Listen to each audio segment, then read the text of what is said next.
Merci beaucoup Thomas. Vraiment merci pour cette belle journée d'études que tu as organisée qui nous permet de discuter, j'ai envie de dire enfin, sur un auteur qui est absolument central, mais trop peu étudié, et particulièrement, malheureusement, dans son propre jardin. On sait que nul n'est prophète en son pays. Et vraiment, Pierre Legendre n'a pas été reçu, beaucoup discuté par les historiens du droit, et je pense que c'est quelque chose d'important de réussir à revenir aux sources de sa pensée, quel que soit d'ailleurs le jugement qu'on peut porter sur l'utilisation des sources par Legendre, quels que soient les éléments de regard que l'on y porte, mais il y a vraiment un certain nombre d'enseignements et puis une vision du monde qu'il faut, à mon sens, que les historiens du droit se réapproprient.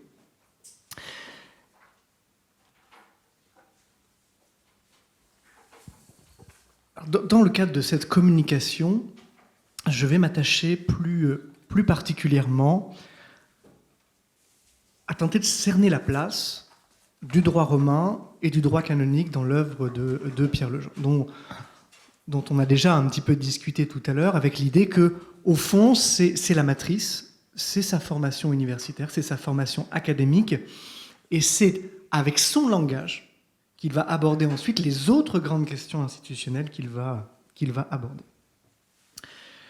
Donc je vais tenter de voir, d'analyser quelle peut être la place du droit romano-canonique dans son œuvre, et donc aussi de comprendre ce que représente ce concept de monument romano-canonique qui, dans la deuxième partie de son œuvre, devient le modèle pour toutes les formes d'institutionnalité en Occident.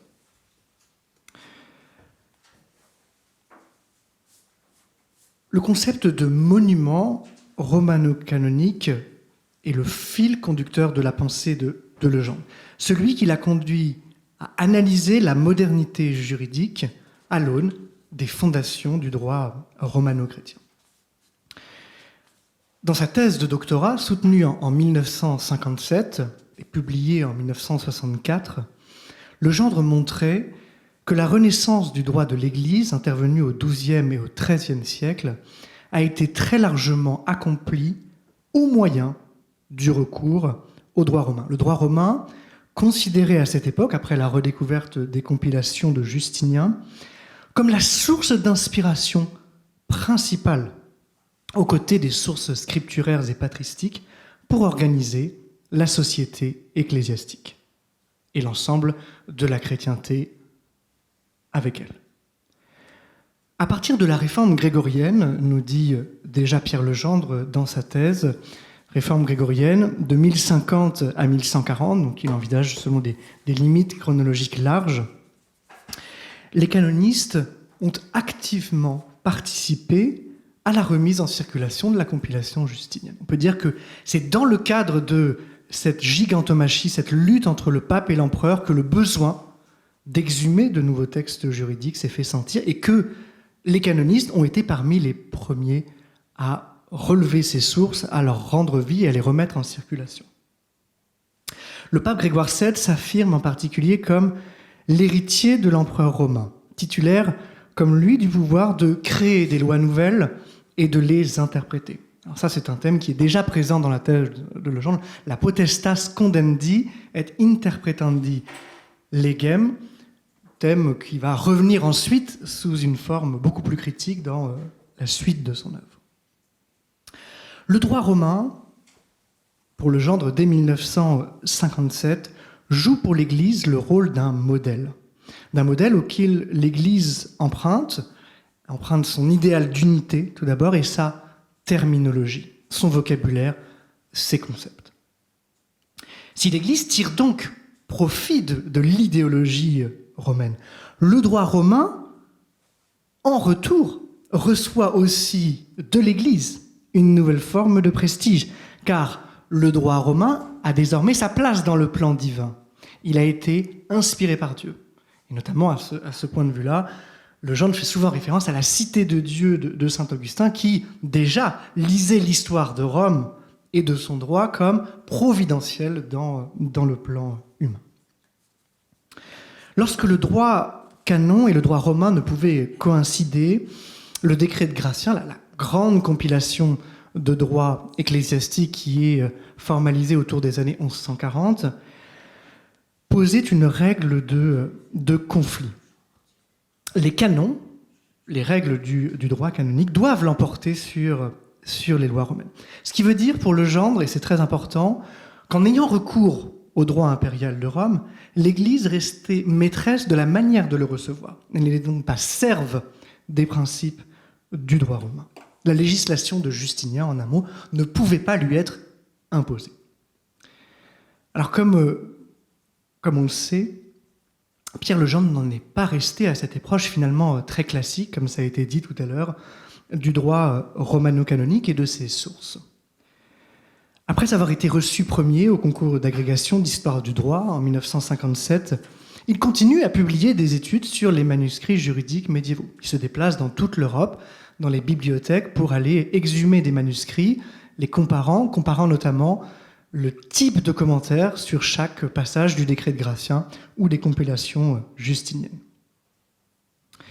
Mais en même temps que le Gendre continue cette découverte des manuscrits, cette retranscription, il choisit aussi de se risquer ailleurs. C'est ailleurs qu'il appellera plus tard, dans Les fantômes de l'État en France, les broussailles dans lesquelles s'aventurent les aventuriers de la pensée libre. Dès 1957, Pierre le Gendre est en analyse. Pierre le Gendre est en analyse après avoir découvert la psychanalyse lors de ses études à l'université de Rennes. Il a par la suite l'occasion d'effectuer, ça a été rappelé tout à l'heure, plusieurs missions professionnelles en Afrique. Et il commence alors à s'interroger sur les ressorts de la civilisation occidentale. Il a l'impression désormais d'avoir gagné, d'avoir conquis un droit de regard d'étranger sur l'Occident. Et d'une certaine manière, inversant ainsi ce qui a été le regard de l'empire colonial sur ces colonies, puisque désormais, c'est l'ensemble du donné, y compris occidental, qui est soumis au regard de l'ethnographie. Donc une véritable équivalence désormais qu'il va poser comme regard sur l'Occident. Alors ce fameux regard sur l'ancien pouvoir colonial français, les hybridations de culture juridique auxquelles il a conduit en Afrique, le conduit à analyser en retour les rouages administratifs de l'État français. Et comme cela a été dit tout à l'heure, en 1968 paraît la première édition de l'Histoire de l'administration. Cette première incursion dans le domaine de l'histoire de l'État ne détourne pas pour autant le Gendre de ses recherches sur le droit romano-canonique médiéval. Bien au contraire, puisqu'à ses yeux, les droits savants constituent la matrice historique de la culture étatique occidentale. Le chaînon manquant, comme il le dit, qui relie les grandes constructions normatives de l'Occident ancien, moderne et contemporain. Désormais, donc, il va vouloir étudier de manière renouvelée le droit occidental selon une logique démystificatrice. Dans un ouvrage fondateur paru en 1974 intitulé « L'amour du censeur », Pierre le Gendre analyse les mécanismes de croyance et de soumission au pouvoir. Cet essai est publié dans la collection Chants freudiens, une collection des éditions du Seuil qui est dirigée par Jacques Lacan. C'est donc le symbole de sa rencontre avec la psychanalyse. Inspiré par les idées lacaniennes, le Gendre avance que le symbolique fonde le sujet et que cette fondation implique toujours une violence structurante, dans la mesure où on force le désir à entrer dans un ordre de discours. Toute forme de pouvoir exerce une violence structurante qui force le désir à entrer dans un moule. Il s'agit, nous dit le Gendre, de mettre la main sur l'âme. Tous les pouvoirs veulent mettre la main sur l'âme avec la rigueur de l'étreinte amoureuse. D'où cette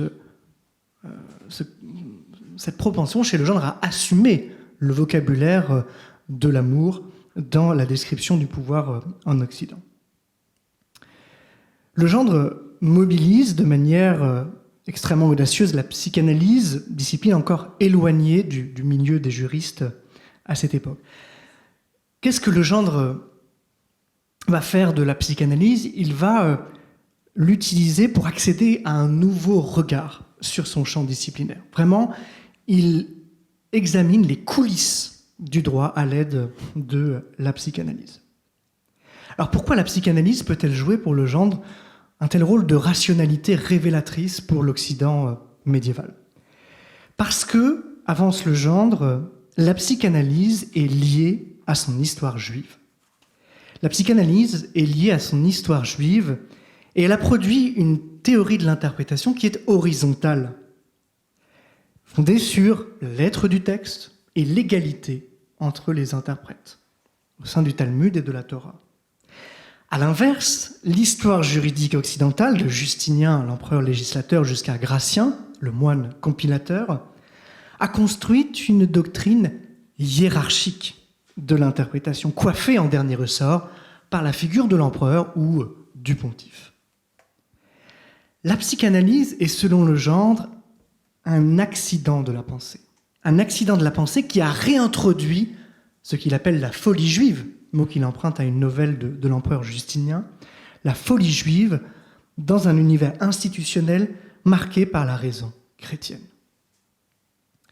Comme Freud et Lacan, Legendre veut décrire comment le sujet humain est institué dans la société, comment il peut devenir, ça a été dit tout à l'heure par Hélène, un être parlant, un être désirant et pris dans l'ordre symbolique.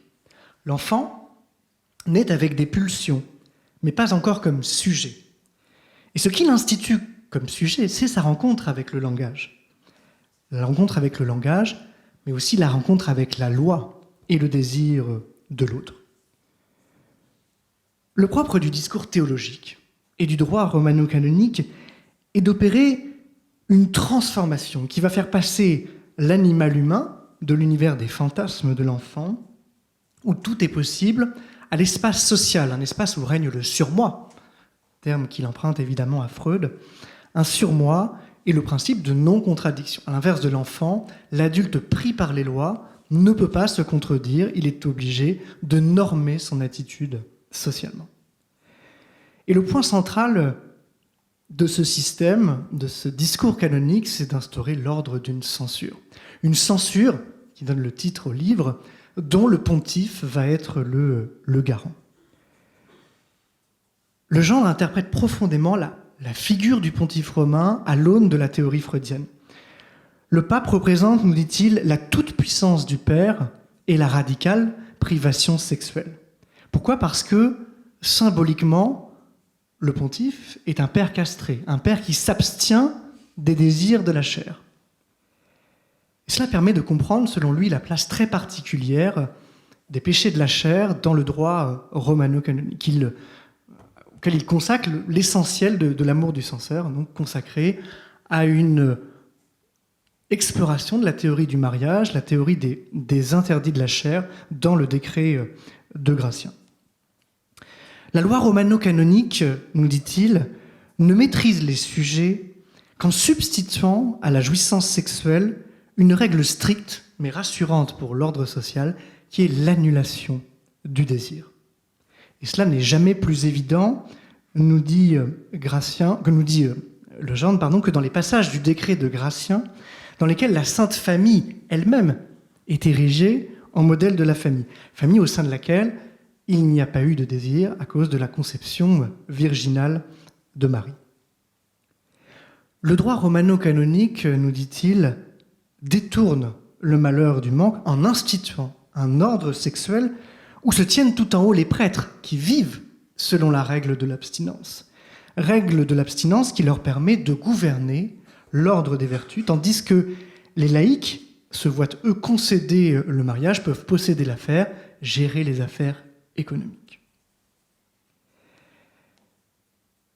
Alors cette censure du pouvoir, évidemment, elle n'est pas cantonnée à Legendre, au droit romano-canonique. Elle conserve un attrait, elle conserve une portée en histoire de l'Occident, et c'est cette censure du pouvoir qui permet de proclamer que les ennemis de la foi sont fous et délirants.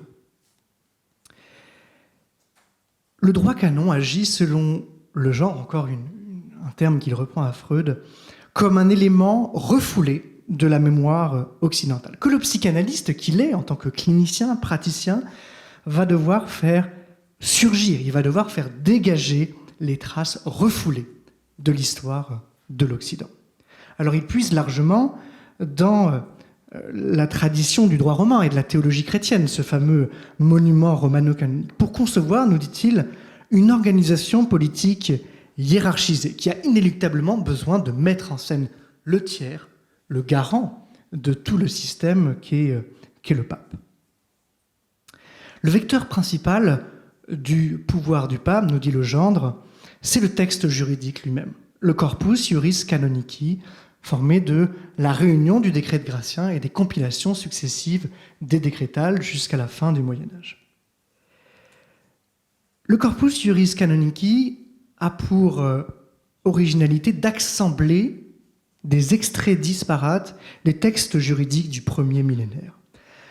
Textes auxquels il s'agit de donner un sens nouveau, nous dit-il, en les détachant de leur contexte. Donc en fait, Legendre nous explique qu'en reprenant des extraits de Saint-Augustin, des conciles anciens, des capitulaires carolingiens, Gratien et les compilateurs les détournent de leur sens originel. Le fait de les couper, le fait de les rassembler dans un texte change profondément leur portée et leur nature. D'autant plus que Gratien, dans ce qu'il appelle ses dictats, interprète lui-même et donne l'interprétation de chacun, ou en tout cas d'un bon nombre de ces extraits du décret. C'est un véritable phénomène, nous dit Gratien, de capture, puisque la technique du dogmatisme consiste à effacer l'histoire du texte de base pour l'insérer dans un livre juridique, décret de Gratien, qui lui donne une signification nouvelle. Le décret de Gratien est particulièrement important parce qu'il signifie, il symbolise la fin de l'ancienne tradition du droit canonique comme vénération des autorités et ouverture de ce qu'il appelle déjà une modernité proto-étatique qui sera peu à peu dominée par la logique du pouvoir souverain. Créateur des lois, le juridisme médiéval se construit également grâce à la méthode de la glose. La glose qui, dans chacun des manuscrits, commente mot à mot le texte de base, soit en marge, soit de manière interlinéaire, entre les lignes. Le glossateur tire sa légitimité, nous dit Legendre, de ce qu'il ne conteste pas la légitimité de l'auteur des lois. Et cette soumission au texte sanctuarise sa valeur d'interprète. Les glossateurs présentent leur savoir comme une technique rationnelle, mais ne négligent pas de recourir au mythe fondateur. Le décrétiste Pauca Palea, qui est un des premiers commentateurs du décret de Gratien, expose ainsi que la forme et l'esprit de l'argumentation judiciaire ont été inventés au paradis, lorsque Adam a mangé le fruit de l'arbre. Lorsque Adam mange le fruit de l'arbre, Dieu lui demande « Adam, où es-tu » Et en fait, cette interpellation originale, qui est suivie ensuite de la réponse d'Adam et Ève, qui veulent se disculper de l'accusation de Dieu, et selon Pauca Palea, l'origine de tous les procès et de la forme tierce de toute espèce de procédure. Ce principe procédural légitime, nous dit Legendre, aussi bien le fort externe, les juridictions civiles et pénales, que le fort interne, le tribunal de la pénitence. Et dans toutes ses œuvres, Legendre accorde d'ailleurs une importance tout à fait similaire au fort interne, qui a ensuite été développé dans la théologie morale et les sommes des confesseurs, et le fort externe, c'est-à-dire le procès proprement dit. La description des techniques de découpage, de compilation et d'harmonisation qui font partie de l'arsenal des canonistes depuis la réforme grégorienne correspond, selon Legendre, à la volonté de créer un nouveau texte, intemporel et logique, qui donne au livre canonique un caractère sacré. Legendre parvient à la conclusion selon laquelle la vérité du texte est désormais adoubée par l'autorisation du pontife romain, qui est le garant de sa validité, alors même que le décret de Gratien ne fut jamais adoubé formellement par le pontife, au moins jusqu'à l'époque moderne. Legendre nous dit que un des éléments fondamentaux pour définir la plénitude de puissance du pape et le pouvoir qu'il a sur l'écrit vient du droit romain. Le pape a tous les droits dans les archives de sa poitrine. Il est la loi animée, il est l'incarnation de la puissance législative. Alors ce qu'on peut voir dans l'amour du censeur, qui est un peu l'œuvre qui va inaugurer ensuite chez Legendre toute la série des leçons, qui est comme le point de départ de sa nouvelle investigation sur l'histoire du droit et du pouvoir, on constate que sa recherche n'en est qu'à ses premiers essais, il le dit lui-même. Mais il a déjà le souci de mettre en relation les doctrines médiévales avec la modernité.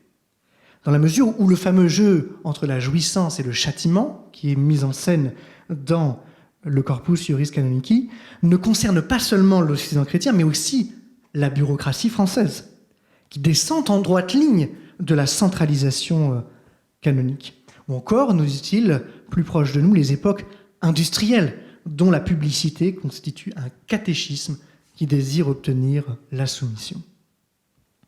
L'aboutissement de la maturité de la réflexion de Legendre sera une œuvre parue en 2009 qui s'intitule justement « L'autre Bible de l'Occident, le monument romano-canonique ». Dans cette œuvre, Legendre, pour décrire le christianisme occidental et ses éléments dogmatiques fondamentaux issus du droit romain, emploie le terme de mythe. Mythe au sens freudien d'un désir refoulé de l'inconscient collectif et individuel. Ce mythe a notamment pour caractéristique de s'inscrire dans un univers normatif où les normes sont divisées en deux. Les concepts venus de l'univers juif, d'un côté, les concepts venus de l'univers romain, de l'autre. À la différence du judaïsme et de l'islam, où il existe une continuité parfaite entre la foi et la loi, l'Occident chrétien a disjoint très profondément, nous dit-il, le domaine de la foi et le domaine de la loi. Et où se situe ce que le genre appelle la schisme, ce divorce originel entre la foi et la loi, c'est le refus des premières communautés chrétiennes d'accepter comme droit les règles de la Torah. Ce refus de reprendre tel quel, notamment les éléments de la circoncision juive qui est interprétée par saint Paul et les épîtres comme étant une institution purement spirituelle. La circoncision de l'esprit et non pas du corps. L'Occident est donc dépourvu de normes. C'est ce vide de normes absolument vertigineux qu'affronte le christianisme à ses débuts, puisqu'il ne veut plus se relier aux règles telles qu'elles ont été définies dans l'univers juif. L'acte fondateur du christianisme est de réfuter les contenus de la Torah et de briser le lien entre la règle et le fondement même des règles. Ce véritable vide législatif a donc conduit l'Occident à exploiter très largement le capital juridique des Romains. Univers dans lequel il se forme, univers dans lequel il se développe. C'était donc tout naturellement que le christianisme allait, encore plus à partir du moment où il est reconnu religion officielle par Constantin, pouvoir puiser. Il y a donc cette schisme, nous dit Legendre, cette scission originelle entre l'ordre de la légitimité biblique et l'ordre normatif, le droit. La Bible qui a été déjudaïsée par le christianisme, serait restée institutionnellement lettre morte s'il n'y avait pas eu cette autre Bible. Voilà pourquoi le titre de l'ouvrage, qui est le monument romano-canonique. Alors le moment où ce monument se forme définitivement, c'est au Moyen-Âge, raison pour laquelle Legendre appelle le Moyen-Âge la seconde fondation du christianisme.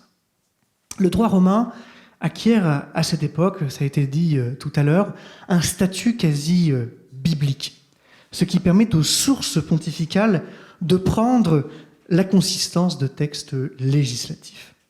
La réforme grégorienne érige le pape en empereur, nous dit Legendre, et le dote à l'imitation de l'empereur du pouvoir de fonder les lois et de l'interpréter.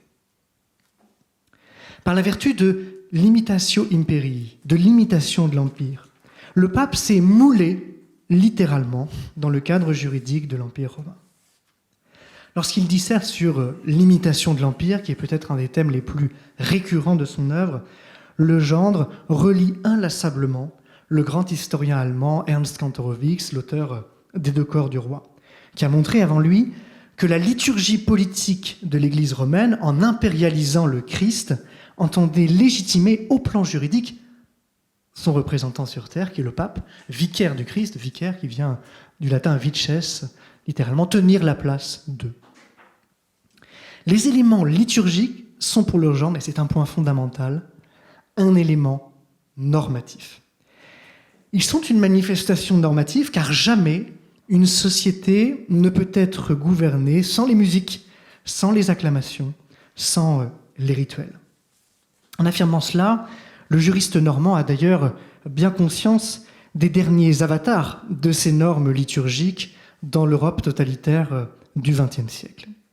Et il affirme que l'homme contemporain, même s'il s'en défend, demeure un animal cérémoniel.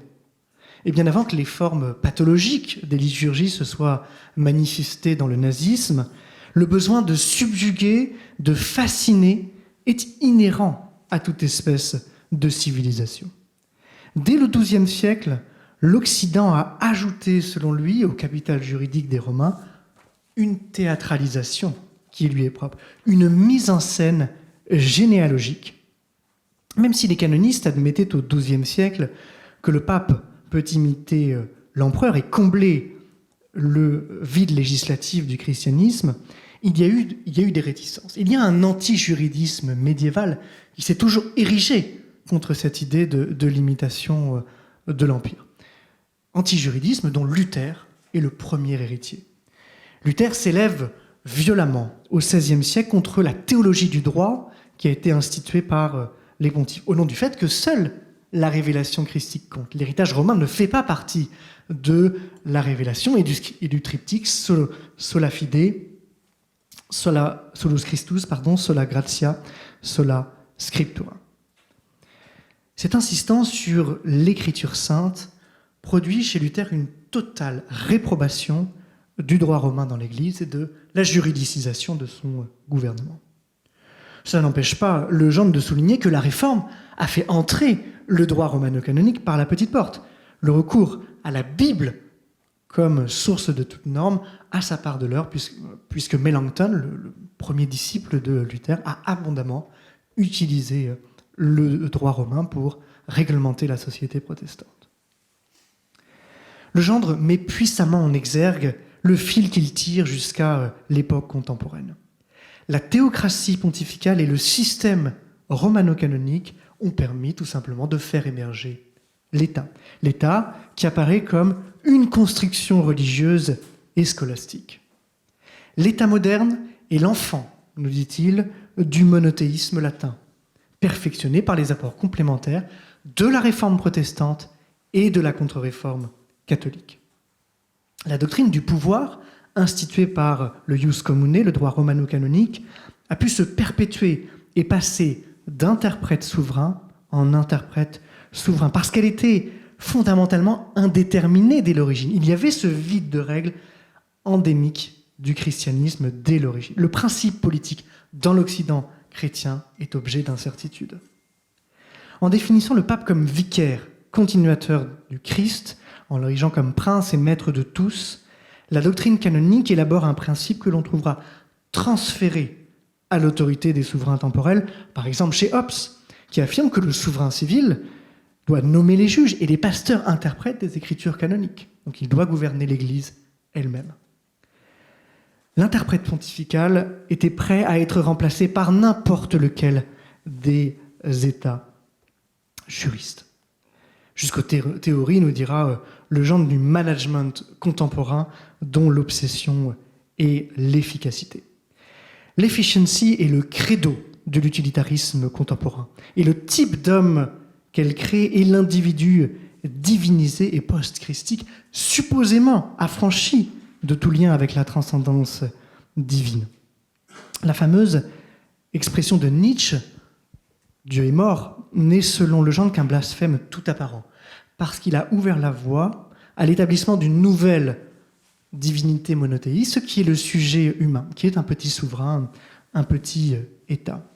Et cette propension de l'individu à devenir une caricature d'État, le gendre l'appelle d'un mot saisissant, la casse subjective, c'est-à-dire le sujet qui ne veut rien reconnaître de dette ou de créance. Je finirai juste, et pardon d'avoir été trop long, en disant que, principalement, Pierre Legendre est un historien de la continuité du droit. Il nous invite à penser le fait que, malgré toutes les ruptures civilisationnelles, malgré toutes les ruptures institutionnelles, il y a le fond de cet héritage romano-canonique créé par la scission entre le droit et la foi, qui a donné la place à une autonomie du politique. Et cette autonomie du politique, on la retrouve dans chacun des régimes qu'a connu l'Europe depuis le XIIe siècle. Et même si, pour finir, je dirais que Legendre n'oublie pas que malgré cette continuité de l'histoire, continuité qui est très tocquevillienne chez lui, il voit bien que toutes les ruptures, la volonté de devenir un interprète souverain au-dessus du politique, se fait toujours par le sang et la violence. Donc à la fois historien de la continuité, mais sachant reconnaître aussi la profondeur des ruptures. Je vous remercie pour votre attention.